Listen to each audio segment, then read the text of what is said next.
Amin. Haleluya.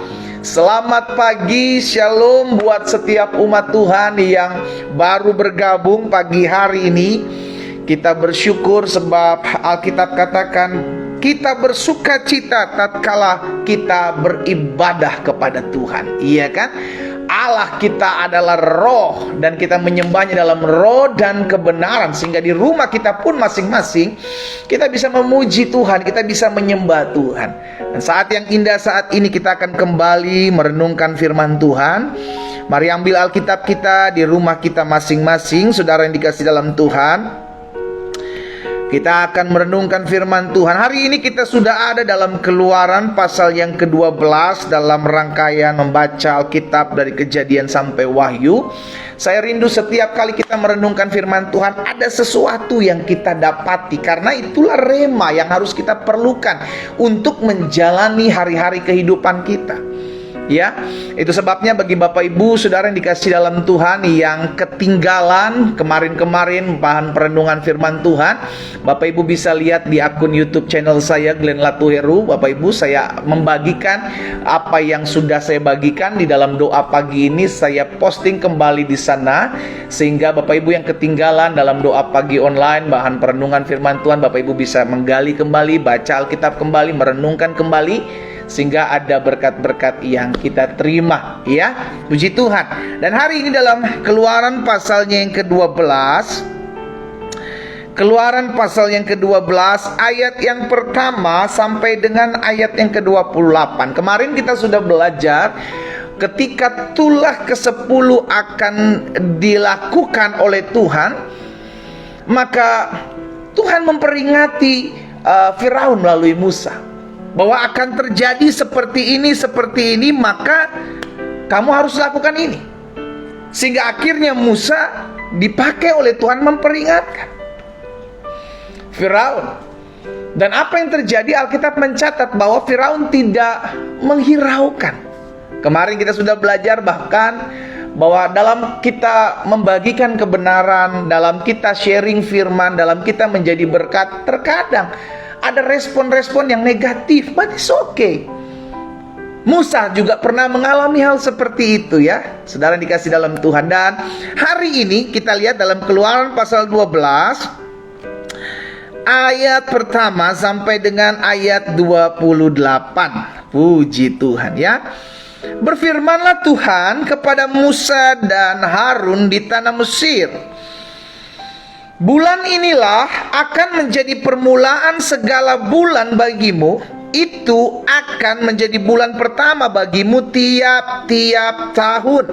Katakanlah kepada segenap jemaah Israel. Jadi awalnya yang kemarin saya bagikan kepada Bapak Ibu adalah perkataan Tuhan yang dibagikan, disampaikan kepada Firaun. Tapi hari ini perkataan firman Tuhan yang harus disampaikan oleh Musa kepada bangsa Israel. Ada bagiannya masing-masing. Ya kan, peringatan kepada Firaun dan ketetapan-ketetapan diberikan kepada Tuhan melalui Musa oleh bangsanya, umat pilihannya. Katakanlah kepada jemaah Israel, pada tanggal 10 bulan ini ambil oleh masing-masing seekor anak domba menurut kaum keluarga, seekor anak domba untuk tiap-tiap rumah tangga. Tetapi jika rumah tangga itu terlalu kecil jumlahnya untuk mengambil seekor anak domba, maka ia bersama-sama dengan tetangganya yang terdekat ke rumahnya haruslah mengambil seekor menurut jumlah jiwa. Tentang anak domba itu kamu buatlah perkiraan menurut keperluan tiap-tiap orang. Anak dombamu itu harus jantan, tidak bercela, berumur setahun, tidak boleh ambil domba atau kambing. Kamu boleh ambil domba atau kambing. Kamu harus mengurungnya sampai hari yang ke-14 bulan ini. Lalu seluruh jemaah Israel yang berkumpul harus menyembelihnya pada waktu senja. Kemudian darahnya haruslah diambil sedikit dan dibubuhkan pada kedua tiang pintu dan pada ambang atas pada rumah-rumah di mana orang memakannya. Dagingnya harus dimakan mereka pada malam itu juga. Yang dipanggang mereka harus makan dengan roti yang tidak beragi beserta sayur pahit. Jangan kamu memakannya mentah atau direbus dalam air, hanya dipanggang di api, lengkap dengan kepalanya dan betis dan isi perutnya. Jangan kamu tinggalkan apa-apa dari daging itu sampai pagi. Apa yang tinggal sampai pagi kamu bakar habis dengan api. Dan beginilah kamu memakannya. Pinggangmu berikat kasut pada kakimu dan tongkat di tanganmu. Buru-buru kamu memakannya. Itulah Paskah bagi Tuhan. Sebab pada malam ini aku akan menjalani tanah Mesir, dan semua anak sulung dari anak manusia sampai anak binatang akan kubunuh. Dan kepada semua Allah di Mesir akan kujatuhkan hukuman. Akulah Tuhan. Dan darah itu menjadi tanda bagimu pada rumah-rumah di mana kamu tinggal. Apabila aku, kata Tuhan, melihat darah itu, maka aku akan lewat daripada kamu. Jadi tidak akan ada tulah, tidak akan ada kemusnahan di tengah-tengah kamu apabila aku menghukum tanah Mesir. Ayat 14. Hari ini akan menjadi hari peringatan bagimu. Kamu harus merayakan sebagai hari raya bagi Tuhan turun-temurun. Kamu harus merayakannya sebagai ketetapan untuk selamanya. Kamu makanlah roti yang tidak beragi 7 hari lamanya. Pada hari pertama pun kamu buang segala ragi yang ada di rumahmu. Sebab setiap orang yang makan sesuatu yang beragi dan hari pertama sampai hari ke-7, orang itu harus dilenyapkan dari antara orang Israel. Kamu adakan pertemuan yang kudus, baik pada hari yang pertama maupun pada hari yang ke-7. Pada hari-hari itu tidaklah boleh dilakukan pekerjaan apapun, hanya apa yang perlu dimakan setiap orang, itu saja yang boleh kamu sediakan. Jadi kamu harus tetap merayakan hari raya makan roti yang tidak beragi. Sebab pada hari ini juga aku membawa pasukan-pasukanmu keluar dari tanah Mesir. Maka haruslah kamu rayakan hari ini turun-temurun. Itulah suatu ketetapan untuk selama-lamanya. Dalam bulan pertama pada hari yang ke-14 bulan itu pada waktu petang, kamu makanlah roti yang tidak beragi sampai kepada hari yang ke-21 bulan itu pada waktu petang. 7 hari lamanya tidak boleh ada ragi dalam rumahmu. Sebab setiap orang yang makan sesuatu yang beragi, orang itu harus dilenyapkan dari antara jemaah Israel, baik ia orang asing maupun ia orang asli. Sesuatu apapun beragi tidak boleh kamu makan. Kamu makan roti yang tidak beragi di segala tempat kediamanmu. Sampai di ayat 20, ketetapan Tuhan yang disampaikan kepada Tuhan oleh Musa untuk disampaikan kepada bangsa Israel. Ada ketetapan, ada peraturan, saudara yang dikasih dalam Tuhan. Untuk apa? Untuk mereka melihat apa yang akan Tuhan kerjakan di hari-hari ke depan. Udah dikasih nih, udah dikasih batasannya, udah dikasih rulesnya ya. Nah, ayat 21 kita lihat, ini adalah perkataan Musa yang harus diteruskan kepada bangsa Israel. Perkataan Tuhan yang disampaikan kepada Musa harus diteruskan kepada bangsa Israel. Makanya ayat 21, lalu Musa memanggil semua tua-tua Israel serta berkata kepada mereka, pergilah, ambil kambing domba untuk kaummu, sembelilah anak domba Paskah. Kemudian kamu harus mengambil seikat hisop dan mencelupkannya dalam darah yang ada dalam sebuah pasu, dan darah itu harus kamu sapukan pada ambang atas pada kedua pintu tiang. Seorang pun dari kamu tidak boleh keluar pintu rumahnya sampai pagi, dan Tuhan akan menjalani Mesir untuk menulahinya. Apabila ia melihat darah pada ambang atas pada kedua tiang pintu itu, maka Tuhan akan melewati pintu itu dan tidak membiarkan pemusnah masuk dalam rumahmu untuk menulahi. Kamu harus memegang ini sebagai ketetapan sampai selama-lamanya bagimu dan bagi anak-anakmu. Dan apabila kamu tiba di negeri yang akan diberikan Tuhan kepadamu, seperti yang difirmankannya, maka kamu harus pelihara ibadah ini. Dan apabila anak-anakmu berkata kepadamu, apa arti ibadahmu? Maka haruslah kamu berkata, itulah korban Paskah bagi Tuhan yang melewati rumah-rumah orang Israel di Mesir ketika ia menulahi orang Mesir, tetapi menyelamatkan rumah-rumah kita. Lalu berlututlah bangsa itu dan sujud menyembah. Pergilah orang Israel lalu berbuat demikian seperti yang diperintahkan Tuhan kepada Musa dan Harun. Demikianlah diperbuat mereka. Saudaraku, ketika Tuhan akan menulahi orang-orang Mesir dan membuat perbedaan, maka ada peraturan, ada ketetapan, ada aturan-aturan yang harus dilakukan oleh orang-orang Israel. Dan peraturan itu salah satunya adalah mengambil korban domba untuk ambil darahnya, lalu dioleskan atas ambang pintu rumah dan kedua tiang pintu, dan jangan keluar. Kenapa? Karena seluruh tanah Mesir akan ditimpa tulah. Yang terakhir, apa tulah itu? Seluruh anak sulung mati. Apa yang kita dapati dari peristiwa pembacaan dalam perikop Keluaran 12 ayat pertama sampai dengan 28? Ada ketetapan, ada peraturan yang Tuhan buat untuk mendatangkan kebaikan buat hidup saudara dan saya. Jadi firman Tuhan dengan segala ketetapannya, firman Tuhan dengan segala peraturannya, itu membuat hidup kita terarah. Sama-sama bilang sama saya, membuat hidup saya terarah. Itu sebabnya kenapa Tuhan kasih peraturannya. Seringkali saya analogikan kepada bangsa kita. Ada hukum, ada peraturan, ada undang-undang yang melingkupi bangsa kita, yang kita harus mesti hormati, harus kita mesti lakukan. Seringkali saya pakai contoh ketika kita berjalan di berkendaraan di jalan raya. Kita memakai kendaraan bermotor. Yang harus kita gunakan adalah helm. Pemerintah mewajibkan pakai helm untuk kendaraan bermotor. Helmnya ditaruh di mana? Di kepala, bukan di tangan ataupun di lutut. Untuk apa? Supaya kalau terjadi sesuatu itu tidak membahayakan kepala kita. Ini contoh. Berarti peraturan pemerintah yang pemerintah buat adalah baik buat kita. Dan peraturan yang Tuhan buat, ketetapan yang Tuhan buat dalam kehidupan saudara dan saya, itu baik buat kita. Sama-sama bilang sama saya, peraturan dan ketetapan Tuhan itu baik buat saya. Ayo, sama-sama ketik di kolom komentar. Sama-sama bilang sama saya, peraturan dan ketetapan Tuhan itu baik buat saya. Amin. Sekalipun itu membuat kita kadang susah bergerak gitu kan, susah melakukan ini, susah melakukan itu. Tapi setiap peraturan, setiap ketetapan yang Tuhan berikan dalam hidup manusia, itu baik. Itu sebabnya bangsa Israel harus mengikuti ketetapan-ketetapan, peraturan-peraturan yang sudah disampaikan Tuhan kepada Musa, dan Musa teruskan kepada mereka. Supaya apa? Supaya mereka selamat dan tidak ikut binasa. Saya teringat peristiwa Adam dan Hawa di Taman Eden. Bagaimana Tuhan sudah membuat rules di sana. Tuhan sudah ingatkan, jangan semua pohon kamu di taman ini boleh kamu makan, tapi satu yang tidak boleh kamu makan. Itu ada batasan, saudara. Ya, ada batasan. Semua boleh kok, kata Tuhan.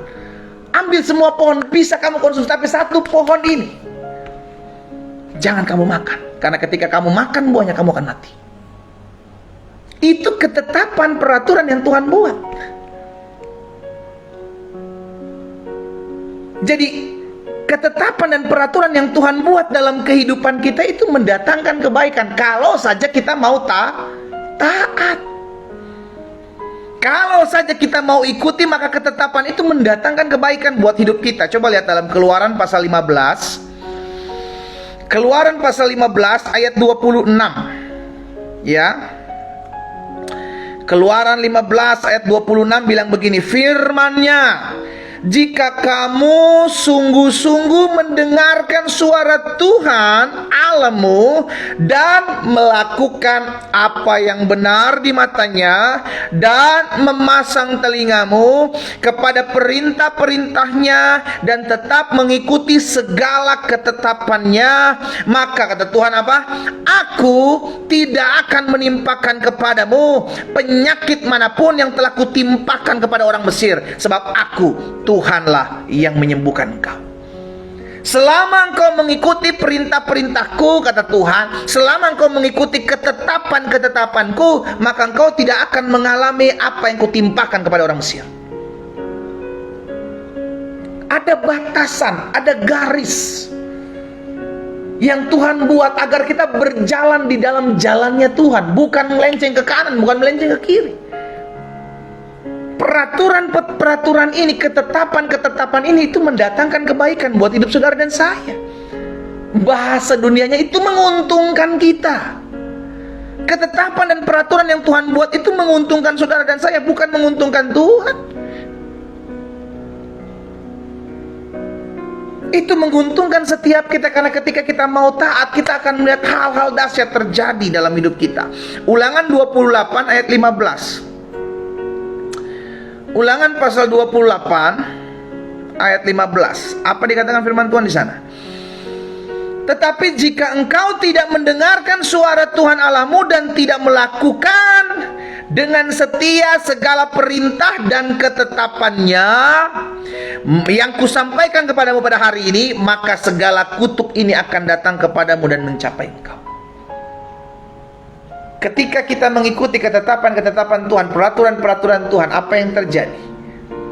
Maka kita akan lihat pertolongan pembelaan Tuhan. Tapi sebaliknya, ketika engkau melanggar, ketika engkau tidak mengikuti ketetapan Tuhan, ketika engkau tidak mengikuti peraturan-peraturan Tuhan sudah tetapkan untuk batas-batas hidup kita, maka jangan salahin Tuhan kalau ada kesusahan dalam hidup kita.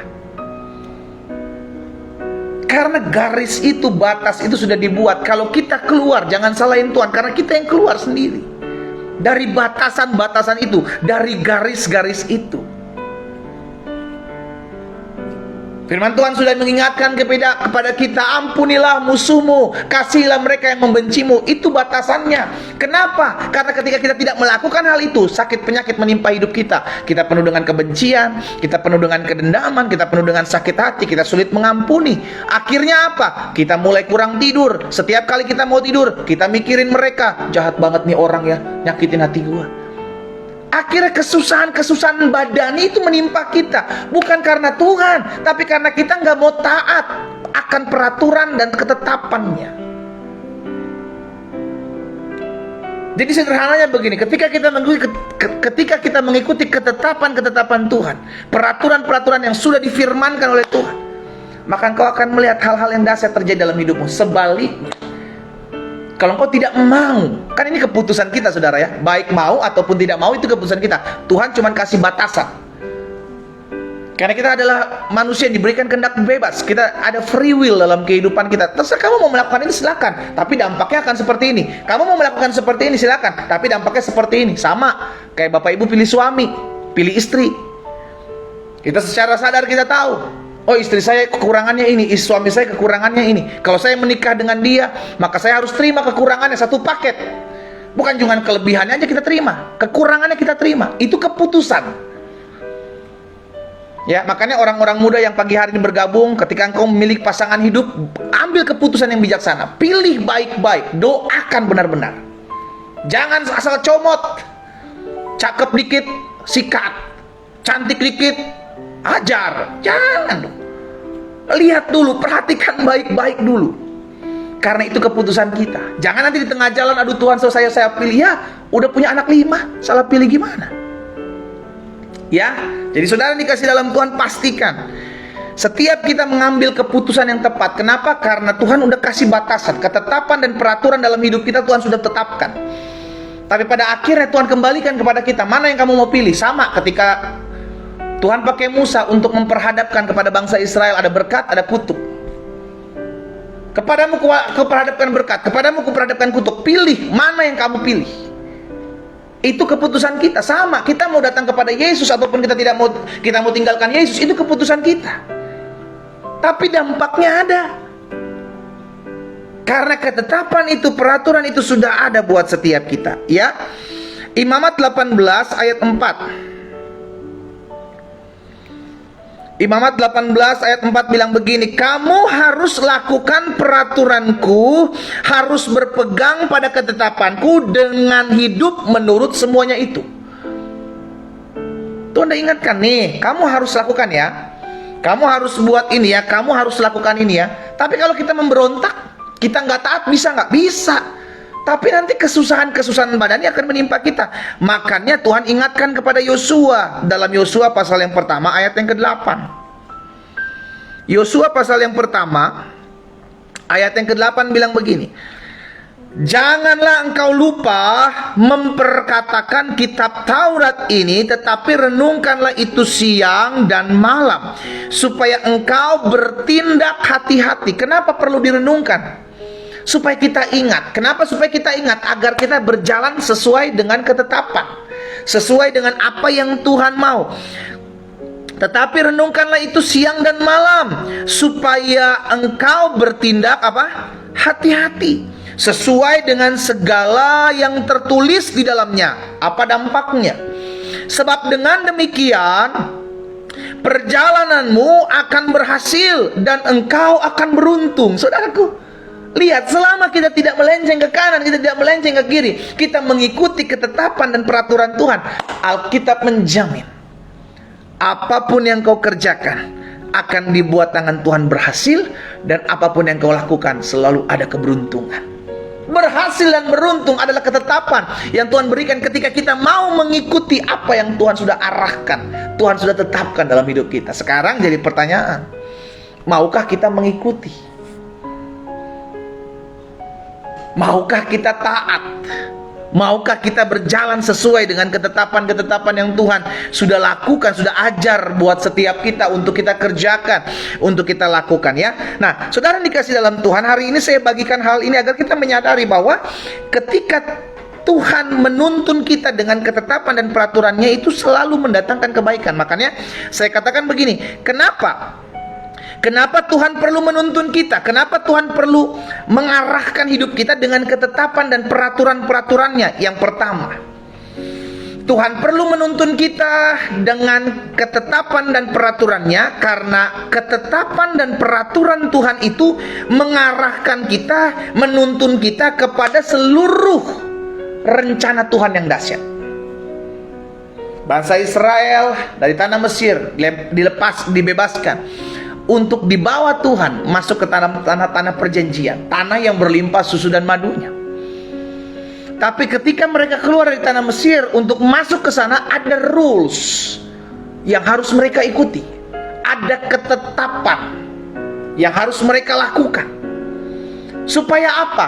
Agar engkau masuk ke sana, agar engkau menikmati apa yang aku sudah janjikan dalam hidupmu, agar engkau mengalami apa yang aku sudah rencanakan dalam hidupmu. Haruslah ketetapan ini engkau lakukan, supaya kita lihat rencana Tuhan tergenapi dalam hidup kita, berjalan lurus. Jangan melenceng ke kanan, jangan melenceng ke kiri. Tetap lakukan apa yang menjadi ketetapan Tuhan, tetap lakukan apa yang menjadi peraturan. Coba saudara lihat dalam 1 Raja-Raja pasal 9. 1 Raja-Raja pasal 9 ayat 4 dan ayat 5. 1 Raja-Raja pasal 9 ayat 4 dan ayat 5. By the way, buat teman-teman di TikTok secara khusus yang Bapak Ibu rindu untuk mengirimkan pokok-pokok doa setelah live ini berlangsung, Bapak Ibu bisa add pokok doa atau tim doa Pastor Glenn Natuheru di akun tim doa Pastor Glenn Natuheru. Bapak Ibu bisa add dan Bapak Ibu bisa kirimkan pokok-pokok doa yang perlu kita doakan di sana, ya. Sehingga kita terus berdoa buat setiap umat Tuhan. Umat Tuhan lainnya yang sudah punya WhatsApp saya atau bisa lihat di Facebook saya, bisa japri, ya, untuk apa yang perlu didoakan. Nah, yang pertama, karena ketetapan dan peraturan Tuhan mengarahkan kita dan menuntun kita kepada seluruh rencana Tuhan yang dahsyat.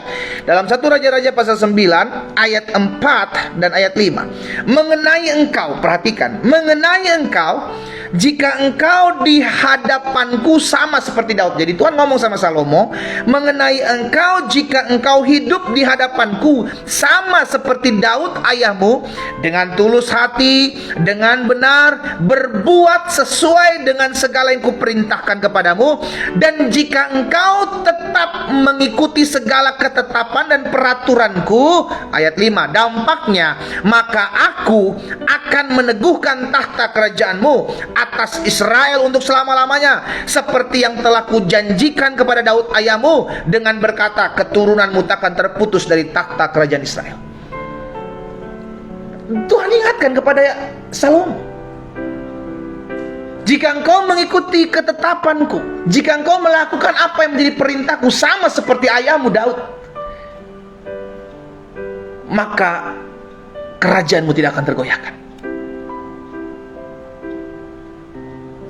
Itu sebabnya kita mengerti bahwa ketetapan Tuhan dan peraturan Tuhan ini, itu sebenarnya baik buat kita, mengarahkan kita masuk dalam seluruh rencana Tuhan. Dan rencana Tuhan itu dahsyat. Sama-sama taruh tangan kanan kita di dada, sama-sama bilang sama saya, rencana Tuhan dahsyat dalam hidup saya. Ayo ketik di kolom komentar, sama-sama bilang sama saya, rencana Tuhan itu dahsyat dalam hidup saya. Amin. Rencana Tuhan itu dahsyat, rencana Tuhan itu besar dalam hidup kita. Kita mau mengalami hal itu, belajar untuk mengikuti ketetapan Tuhan. Lakukan apa yang Tuhan sudah perintahkan. Lakukan apa yang menjadi ketetapan peraturan Tuhan yang sudah dibuatnya. Engkau akan melihat apa yang dijanjikan akan digenapi dalam hidupmu.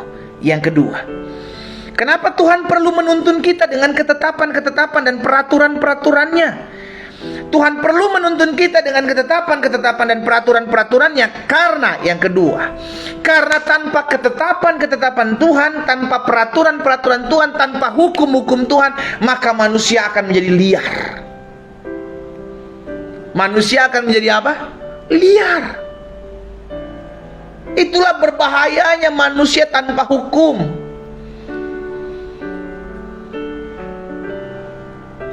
Akan ada ketidakseimbangan, saudaraku. Ya, itu sebabnya perlu ada hukum dalam sebuah negara, perlu ada peraturan dalam sebuah negara. Demikian pula dalam kehidupan kita, dalam kita mengiring Tuhan. Ada batasan-batasan, ada arahan-arahan yang harus kita ikuti dalam keseharian kita, dalam kita mengiring Tuhan. Ulangan pasal 8 ayat yang kedua. Ulangan pasal 8 ayat yang kedua bilang apa? Ingatlah kepada seluruh perjalanan yang kau lakukan atas kehendak Tuhan. Ingatlah akan seluruh perjalanan yang kau lakukan atas kehendak Tuhan Allahmu di padang gurun selama 40 tahun. Dengan maksud merendahkan hatimu, mencobai engkau untuk mengetahui. Sama-sama bilang sama saya, untuk mengetahui. Untuk mengetahui apa? Apakah yang ada dalam hatimu? Yakni apakah engkau berpegang pada perintahnya atau tidak. Jadi terkadang ada satu hal yang terjadi dalam kehidupan kita untuk Tuhan menguji kita, untuk Tuhan memurnikan hati kita. Apakah kita tetap setia? Apakah kita tetap mau ikuti peraturan dan ketetapan-ketetapan Tuhan? Atau kita mulai mengambil keputusan yang liar sebagai manusia? Pastikan setiap kita hidup dituntun oleh Roh Kudus, ya. Tubuh kita adalah bait Roh Kudus, tempat di mana Roh Kudus tinggal. Itu sebabnya kita perlu dituntun, kita perlu diarahkan, kita perlu dibimbing dalam setiap keputusan yang kita ambil, dalam setiap tindakan-tindakan yang kita buat. Kenapa kita perlu Roh Kudus? Karena Roh Kudus nanti yang akan mengingatkan, kamu harus begini, kamu jangan begini, kamu tetap begini. Itu yang akan diingatkan, perintah-perintahnya, ketetapan-ketetapannya.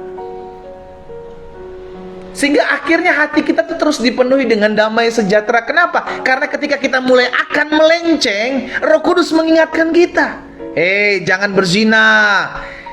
Jangan chat-chat pasangan, chat-chat mantanmu. Jangan korupsi. Diingatkan terlebih dahulu. Tapi Roh Kudus hanya bisa mengingatkan. Kita yang memutuskan apakah mengactionkan, melakukan apa yang udah ada dalam otak kita, atau kita cancel karena Roh Kudus mengingatkan. Yang memutuskan siapa? Saudara dan saya. Kita yang memutuskan. Sehingga akhirnya Roh Kudus mengingatkan. Itu sebabnya ketika Roh Kudus mengingatkan, maka Roh Kudus akan mengingatkan seluruh jalan-jalan Tuhan. Apa yang pernah Yesus sampaikan, itu yang diingatkan Roh Kudus. Sehingga akhirnya kita berada di dalam jalan dan ketetapan Tuhan. Kita nggak jadi manusia-manusia yang liar, yang demi satu dan lain hal menghalalkan segala cara, dengan demi kepentingan sendiri melakukan hal-hal yang jahat. Manusia liar. Itu sebabnya kita perlu ketetapan, kita perlu tuntunan, kita perlu arahan, ya. Jadi yang kedua saya pelajari, kenapa Tuhan perlu menuntun kita dengan ketetapan-ketetapannya dan peraturan-peraturannya. Yang pertama, karena ketetapan-ketetapan Tuhan, peraturan-peraturan Tuhan itu membawa kita, mengarahkan kita ke dalam seluruh rencana dan janji-janji Tuhan. Dia arahkan, dia kayak memandu gitu loh saudara, mengarahkan kita. Oh, kita mesti begini, kita mesti begini, kita mesti lewat sini. Kayak Google Map gitu, belok kiri, belok kanan. Kalau kita keluar nyasar, nggak bisa nyasar. Atau kalaupun sampai nantinya tapi agak lama. Jadi perintah dan ketetapan Tuhan itu menuntun kita kepada seluruh rencana Tuhan yang dahsyat. Yang kedua, kenapa Tuhan perlu menuntun kita dan ketetapan-ketetapan dan peraturan-peraturannya? Karena tanpa ketetapan dan peraturan-peraturan Tuhan, kita manusia ini akan menjadi manusia yang liar. Tidak lagi mau diarahkan, tidak lagi mau dituntun. Yang kita lakukan hanyalah apa yang menjadi, karena pada dasarnya setiap manusia telah jatuh dalam dosa. Dan kehendak dosa, keinginan dosa adalah kehancuran. Liar karena dosa. Itu sebabnya kita perlu dituntun, kita perlu diarahkan, ya. Dan yang ketiga, yang terakhir, kenapa Tuhan perlu menuntun dan mengarahkan kita dengan ketetapan dan peraturannya? Yang ketiga, karena ketetapan dan peraturan Tuhan adalah bukti bahwa Tuhan mengasihi kita. Jadi peraturan-peraturan itu, ketetapan-ketetapan itu bukan untuk menyusahkan manusia. Peraturan dan ketetapan itu untuk membuktikan bahwa aku Tuhan mengasihimu. Aku mau engkau masuk dalam seluruh rencanaku. Ini bukti bahwa setiap peraturan, setiap ketetapan yang aku lakukan dalam hidupmu adalah bukti aku mengasihimu. Saudara yang punya anak di rumah, sebagai orang tua, ada peraturan di rumah. Sekarang jadi pertanyaan, kau sebagai orang tua yang membuat peraturan itu di rumah, apakah engkau membenci anak-anakmu? Atau justru sebaliknya, dengan peraturan itu karena engkau mengasihi mereka? Ada waktu malam ya, ada jam malam ya. Apakah jam malam itu yang dibuat oleh orang tua untuk menyiksa anak-anaknya? No, itu buat kebaikan anak-anaknya. Sama, ketika Tuhan membuat peraturan ketetapan, itu bukan bertujuan menghancurkan hidup manusia. Ketetapan peraturan yang Tuhan buat di Taman Eden agar tidak makan buah itu, supaya manusia tidak hancur, supaya manusia tidak binasa.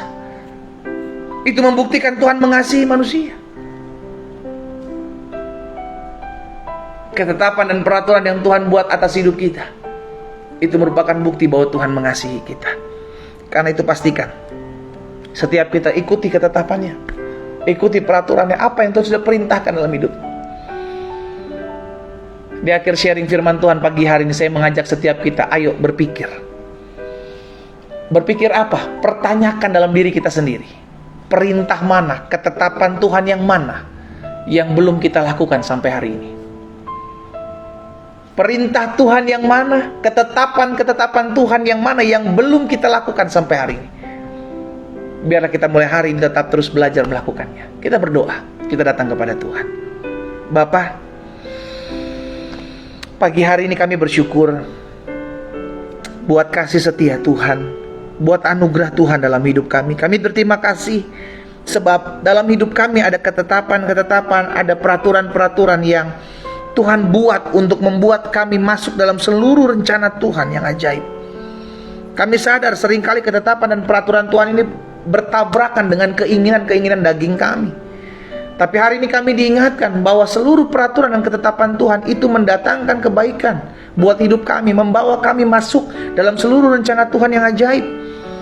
Ketetapan dan perintah Tuhan, peraturan yang Tuhan buat bagi kami adalah bukti bahwa Tuhan mengasihi kami. Tuhan tidak mau melihat kami binasa dengan segala keegoisan, dengan segala kedagingan kami. Dan ketetapan peraturan yang Tuhan buat dalam kehidupan kami agar kami tidak menjadi manusia-manusia yang liar, tapi kami hidup menjadi manusia-manusia yang dituntun, diarahkan dalam seluruh jalan-jalan Tuhan yang sempurna. Terima kasih Bapa yang baik. Pagi hari ini ya Tuhan, apa yang Tuhan taruh dalam hati hamba sudah hamba sampaikan buat umat-Mu. Hamba berdoa di dalam nama Tuhan Yesus sehingga firman termaterai dalam hidup kami. Kami menjadi pribadi-pribadi yang berjalan dalam kemuliaan Tuhan, tidak melenceng ke kanan, tidak melenceng ke kiri. Kami berjalan dalam kasih kuasa Tuhan dan kami melihat janji Tuhan tergenapi dalam kehidupan kami. Bapa, pagi hari ini juga hamba berdoa buat setiap mereka yang menaikkan pokok-pokok doa mereka. Biarlah Allah yang memberkati setiap mereka. Apapun yang mereka tuliskan di kolom-kolom komentar, pokok-pokok doa yang mereka naikkan kepada Tuhan, ataupun mereka yang nantinya akan mengirimkan pokok-pokok doa, biarlah Allah yang menjawab setiap satu persatu dari umat Tuhan yang menuliskan pokok-pokok doanya. Kami berdoa, satukan hati kami, kami sepakat di dalam nama Yesus. Jika ada yang susah hari-hari ini, biarlah Allah Roh Kudus menghiburkan mereka dalam nama Yesus. Ada yang tertekan, ada yang mengalami kesusahan, ada yang mengalami penderitaan, ada yang mengalami satu dan lain hal yang membuat mereka mengalami hati yang luka. Hari ini hamba berdoa di dalam nama Yesus. Di dalam nama Yesus Tuhan tolong. Tuhan Yesus berkata, "Mari kepadaku, hai kamu yang letih lesu dan berbeban berat. Aku akan memberikan kelegaan kepadamu." Datang kepada Tuhan, saudara. Dia membuka tangannya. Dia mengajak engkau untuk menyerahkan setiap pergumulanmu kepadanya. Bawa setiap pergumulanmu kepada Tuhan. Dan nantikanlah Tuhan, engkau akan melihat campur tangan Tuhan nyata dalam kehidupanmu. Hamba berdoa buat yang sakit juga pagi hari ini. Bapa, kami percaya tubuh kami bukan sarang sakit penyakit. Tubuh kami adalah bait kudus Tuhan di atas kayu salib. Segala kutuk sakit penyakit sudah ditukar menjadi berkat yang kami terima dalam hidup kami tatkala kami menerima Engkau sebagai Tuhan dan Juru Selamat. Itu sebabnya kami doa dalam nama Yesus, hai sakit penyakit campur tangan kuasa kegelapan, keluar dari tubuh kami orang percaya. Keluar dalam nama Yesus. Mengalir kuasa kesembuhan, mengalir mujizat Tuhan pagi hari ini. Lawatan Allah terjadi dalam nama Yesus. Terima kasih Bapa yang baik. Pagi hari ini kami datang kepadamu ya Tuhan. Kami bersyukur, kami yang sakit sudah dijamah dan disembuhkan Tuhan. Hamba juga berdoa buat setiap rumah tangga yang ada, anak-anak Tuhan, biarlah rumah tangganya dijaga Tuhan. Rumah tangga anak-anak Tuhan dipagari dalam pagar perlindungan Tuhan yang sempurna. Dijauhkan daripada segala perceraian, dijauhkan daripada segala perselingkuhan. Dalam nama Tuhan Yesus, Allah yang memagari, membentengi setiap keluarga, rumah tangga dari anak-anak Tuhan. Hamba berdoa, kalau ada di antara mereka yang hari-hari ini bergumul untuk rumah tangga mereka yang sedang tergoncang, Bapa, hamba berdoa baik bagi suami-suami yang telah terhilang maupun istri-istri yang telah terhilang. Kami sepakat doa dalam nama Yesus. Ketuk jamah hati mereka ya Roh Kudus, sehingga mereka berbalik kepada pasangan-pasangan mereka yang sah di hadapan Tuhan. Kami doa di dalam nama Yesus. Terima kasih Bapa. Pagi hari ini kami menyerahkan ke dalam tangan Tuhan yang kuat. Setiap rumah tangga anak-anak Tuhan dijaga, dipagari, di perlindungan Tuhan ada atas rumah tangga mereka, sehingga suami-suami dan istri-istri saling mengasihi, saling mencintai, saling menghargai dalam takut akan Tuhan, sehingga rumah tangga mereka boleh merasakan hadirat Tuhan ada di tengah-tengah rumah tangga dan keluarga mereka. Bapa, kami juga berdoa menyerahkan ke dalam tangan Tuhan yang kuat setiap mereka yang bergumul untuk mencari pekerjaan atau mungkin sedang memulai atau merintis usaha yang baru. Hamba berdoa dalam nama Yesus, biarlah Tuhan mempertemukan mereka dengan pekerjaan yang tepat, yang terbaik, sesuai dengan apa yang Tuhan mau untuk mereka bekerja. Maka mereka yang memulai usaha-usaha bisnis-bisnis yang baru, biarlah Tuhan bukakan jalan bagi mereka di dalam nama Tuhan Yesus. Terima kasih Bapa. Pagi hari ini juga kami berdoa menyerahkan ke dalam tangan Tuhan. Ada anak-anak Tuhan yang hari-hari ini mungkin sedang bergumul dalam keuangan mereka, sedang bergumul dalam ekonomi mereka. Tuhan tolong. Sampai hari ini kami percaya kami tidak kekurangan suatu apapun yang baik selama kami mencari Tuhan. Sampai hari ini kami percaya firman-Mu tergenapi, singa muda boleh merana kelaparan, tapi orang-orang yang takut akan Tuhan tidak kekurangan suatu apapun yang baik. Sampai hari ini kami percaya Yesus kami, Tuhan kami adalah Tuhan yang menyediakan, Tuhan yang mencukupkan. Itu sebabnya hamba berdoa dalam nama Tuhan Yesus, apapun juga yang anak-anak Tuhan perlukan hari-hari ini, biarlah Allah buka jalan dalam kehidupan mereka. Makan, minum, pakai mereka dipelihara, diberkati oleh Tuhan di dalam nama Yesus. Terima kasih Bapa. Pagi hari ini juga hamba berdoa biarlah kasih karunia Tuhan terus menopang kami. Kami ucapkan berkat juga ya Bapa buat setiap rumah tangga, keluarga yang hari-hari ini sedang berdoa untuk mendapatkan keturunan dalam rumah tangga mereka. Ada suami-suami, ada istri-istri, atau mereka sepasang suami istri berdoa bersama-sama. Hamba ucapkan berkat bagi mereka saat ini dimanapun mereka berada, dalam berkat nama Bapa, Anak, dan Roh Kudus. Dalam nama Tuhan Yesus, biarlah Allah membukakan kandungan setiap istri-istri yang ada, terbuka dalam nama Yesus, terbuka. Bahkan Allah memberkati setiap kesehatan reproduksi mereka di dalam nama Yesus, sehingga bagi mereka ada anugerah Tuhan. Ada anak-anak yang takut akan Tuhan, keturunan-keturunan ilahi dalam rumah tangga mereka. Dalam nama Yesus terjadi. Terima kasih Bapa. Pagi hari ini kami juga berdoa menyerahkan ke dalam tangan Tuhan. Ada orang-orang muda dengan kesetiaan mereka beribadah dalam doa pagi. Biarlah Allah yang memberkati masa muda mereka. Bapa, hamba mengasihi mereka. Hamba berdoa buat masa muda mereka. Hamba rindu orang-orang muda ini yang memulai hari bersama dengan Tuhan. Biarlah orang muda ini menjadi alat di tangan Tuhan yang dahsyat. Masa muda mereka adalah masa muda yang diberkati. Masa muda mereka adalah masa muda yang seperti burung Raja Wali terbang tinggi dengan kekuatan sayapnya. Tuhanlah yang memberkati masa muda mereka, membawa mereka masuk dalam seluruh rencana dan kegenapan firman-Mu. Diberkati masa muda mereka dalam nama Yesus. Studi mereka diberkati Tuhan, pekerjaan mereka diberkati Tuhan, usaha bisnis mereka diberkati Tuhan. Bahkan biarlah mereka boleh menjadi saksi Tuhan di tengah-tengah dunia yang semakin hari semakin jahat ini. Bagi teman-teman mereka, bagi kerabat-kerabat mereka, bahwa Yesus Kristus adalah Tuhan dan Raja di dalam nama Yesus. Pakai orang-orang muda ini ya Allah, untuk orang-orang muda ini terus menyatakan kuasa-Mu dalam kehidupan masing-masing mereka. Kalau juga ada di antara mereka yang berdoa untuk mendapatkan pasangan hidup, hamba berdoa dari tempat ini di dalam nama Tuhan Yesus. Ataupun ada orang-orang tua yang berdoa buat anaknya, agar anaknya mendapatkan pasangan hidup yang terbaik berasal daripada Tuhan. Kami satukan hati kami sepakat berdoa di dalam nama Yesus. Biarlah kasih karunia Tuhan, anugerah Tuhan yang menuntun mereka, orang-orang muda ini, untuk diarahkan, dituntun untuk mereka bertemu dengan pasangan hidup yang berasal daripada Tuhan. Pasangan hidup yang mengasihi Tuhan, takut akan Tuhan, bahkan mencintai mereka, mengasihi, menghargai mereka sebagai pasangannya. Di dalam nama Yesus, Tuhan tuntun orang-orang muda ini dipertemukan dengan cara-cara Tuhan yang ajaib. Terima kasih Bapa. Terima kasih. Beri hikmat mereka dalam mereka memutuskan segala sesuatu. Beri hikmat bagi mereka untuk mereka mengambil setiap tindakan yang ada. Biarlah masa muda mereka hidup dalam takut akan Tuhan. Jaga dalam hati mereka ya Tuhan, untuk ada dan tinggal dalam kekudusan Tuhan. Bapa, terima kasih buat pagi hari ini. Pada akhirnya kami berdoa, menyerahkan kota di mana kami tinggal. Kami berdoa buat kota kami, karena kami percaya kesejahteraan kota kami adalah kesejahteraan kami. Kami ucapkan berkat kota kami diberkati Tuhan. Kota kami diberkati Tuhan dalam nama Yesus. Oh Tuhan Yesus, tolong, sehingga pada akhirnya kota di mana kami tinggal ada damai, ada ketenteraman, ada kasih Tuhan, ada berkat-berkat Tuhan. Ekonomi kota kami baik, maju, kuat di dalam nama Tuhan Yesus. Bahkan kami berdoa ya Tuhan, biarlah kami anak-anak Tuhan dapat beribadah dengan tenang, sukacita, tanpa gangguan, tanpa intimidasi di kota-kota di mana kami tinggal dalam nama Yesus. Bahkan anak-anak Tuhan menjadi berkat di kota-kotanya. Kami juga berdoa secara khusus buat kota-kota di bangsa kami yang hari-hari terkena musibah. Oh Tuhan, tolong pulihkan ya Allah, berkat-Mu ada atas setiap mereka. Kami doa sehingga kota-kota kami dijaga Tuhan, jauhkan dari bencana alam, jauhkan dari mara bahaya. Kami doa, kami memohon belas kasihan Tuhan, anak-anak Tuhan dijaga dalam perlindungan Tuhan yang sempurna, dijauhkan dari mara bahaya, dijauhkan daripada segala niat rancangan orang jahat. Di dalam nama Yesus, perlindungan Tuhan Yesus sempurna atas kota kami. Kami berdoa menyerahkan ke dalam tangan Tuhan yang kuat. Pada akhirnya bangsa kami Indonesia, ataupun ada teman-teman yang ikuti live doa pagi ini tapi mereka tidak tinggal di Indonesia, kami berdoa buat bangsa di mana kami tinggal. Kami berdoa mengucapkan berkat di dalam nama Tuhan Yesus.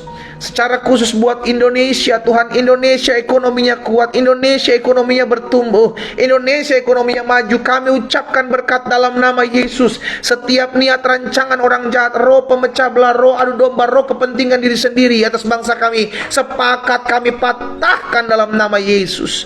Tidak berlaku atas bangsa kami. Tuhan jaga, Tuhan sertai, Tuhan lindungi Indonesia. Kami berdoa ya Tuhan, pemimpin bangsa kami berkati, urapi Bapak Presiden, Wakil Presiden, jajaran menteri yang ada, DPR RI, DPRD tingkat 1, DPRD tingkat 2. Kami berdoa buat Kapolri, Panglima TNI beserta jajaran mereka. Kami berdoa buat para gubernur, para bupati, para wali kota, para lurah, camat, RT, RW di dalam nama Yesus. Pemimpin-pemimpin kami atas bangsa ini, biar belas kasihan Allah ada atas mereka. Jauhkan mereka daripada segala niat-niat orang jahat. Jauhkan mereka daripada segala permainan-permainan kuasa-kuasa kegelapan. Dalam nama Yesus kami patahkan kuasanya. Biarlah hati mereka dituntun, diarahkan dalam takut akan Tuhan. Terima kasih Bapak yang baik. Pada akhirnya kami berdoa pagi hari ini menyerahkan ke dalam tangan Tuhan. Secara khusus tahun 2024 akan ada pemilu. Biarlah Tuhan memberkati rencana ini. Allah memberkati KPU yang ada, Allah memberkati para pemimpin-pemimpin partai yang ada. Biarlah setiap keputusan kebijaksanaan yang baik terjadi, tercipta atas bangsa kami. Setiap mereka yang memainkan politik-politik adu domba, kami patahkan dalam nama Yesus. Setiap mereka yang merencanakan hal-hal yang jahat atas bangsa ini, bahkan dalam pemilu, kami patahkan dalam nama Yesus. Tidak berlaku dalam nama Yesus. Perlindungan Tuhan sempurna. Bapa, kami bersyukur buat pagi hari ini kami anak-anak Tuhan sudah bertemu dengan Tuhan secara pribadi dalam doa, pujian, penyembahan kami. Kami yang menaikkan doa-doa kami pagi hari ini, kami percaya dalam hati kami dan kami beriman apa yang kami doakan sudah kami terima. Sebab itulah perkataan firman Tuhan dalam hidup kami, apapun juga yang kamu doakan dan kamu minta, percayalah bahwa kamu telah menerimanya, maka hal itu akan diberikan kepadamu. Kami imani terjadi dalam hidup kami. Di dalam nama Tuhan Yesus Kristus kami berdoa. Kami juga berdoa teringat akan jiwa-jiwa yang masih jauh dari Tuhan, jiwa-jiwa yang belum melihat terang Tuhan. Kami doa di dalam nama Tuhan Yesus, tuntun arahkan setiap mereka untuk mereka melihat jalan kebenaran. Tuntun mereka untuk mereka mengalami perjumpaan dengan Tuhan. Mungkin mereka adalah keluarga kami ataupun teman kerabat kami. Kami doa di dalam nama Yesus, Tuhan tolong agar mereka juga mengalami terang Tuhan dalam hidup mereka. Terima kasih Bapa. Kami berdoa dan kami bersyukur buat pagi hari ini. Kami terima apa yang kami doakan terjadi. Di dalam nama Tuhan Yesus Kristus kami berdoa. Sama-sama kita katakan amin. Terjadi sesuai dengan imanmu ya. Jangan bimbang. Alkitab katakan orang yang bimbang tidak mendapatkan apa-apa. Imani terjadi dalam kehidupan kita. Apa yang kita sudah doakan tergenapi dalam hidup kita. Saudara yang dikasih dalam Tuhan, kita kembali ketemu besok pagi jam 4.30 waktu Indonesia bagian Barat, 5.30 waktu Indonesia bagian Tengah, dan 6.30 waktu Indonesia bagian Timur. Ajak teman-teman kita, kerabat keluarga kita untuk bersama-sama menikmati pujian penyembahan, renungan firman Tuhan, dan doa-doa, sehingga hidup kita terus mengalami berkat pemulihan Tuhan. Kemuliaan Tuhan nyatakan atas hidup kita ya. Doa saya menyertai setiap kita. Selamat pagi, selamat beraktivitas. Tuhan Yesus memberkati. Shalom.